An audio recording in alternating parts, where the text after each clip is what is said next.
What makes a business successful? How do you know that you have the makings of a successful business?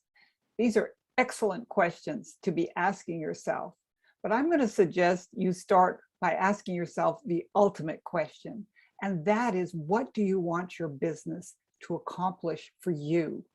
Where do you want to be in 5 years, 10 years, or 15 years with your business? And the answer to that is going to tell you what to start doing now.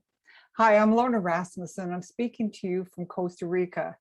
And I've been thinking a lot about the components of a business and the things that make a business successful as I am revamping parts of my business. So I'm going to share with you some of my thinking processes and hope it helps you. The first thing I realized is it was my attitude.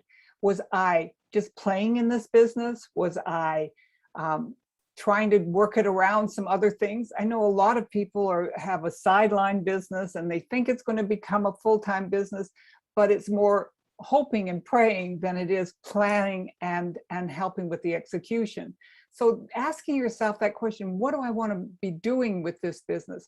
My goal is basically to sell my business at some point, put the components together and make it a sellable process, because what I'm doing is something that other people could do in my stead if they had the processes. So my input of those processes is going to help somebody build a business that they can just skip over all the learning and go right to making money. So what am I talking about? First of all, is the attitude you have. What is your attitude towards your business? Second is those processes. Are those processes replicatable? Can anybody do them? Can they be hired out? What are the processes that are critical to your business and which ones are just fun things that you like to do? Michael Gerber in his book, E-Myth Revisited, highly recommend that book.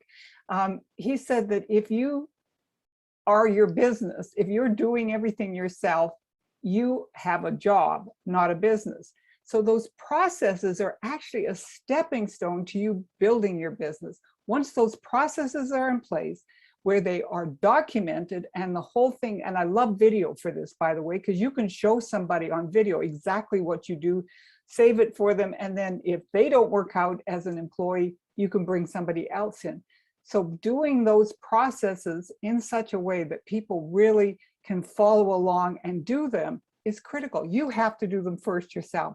And then you bring in the third component, which is people.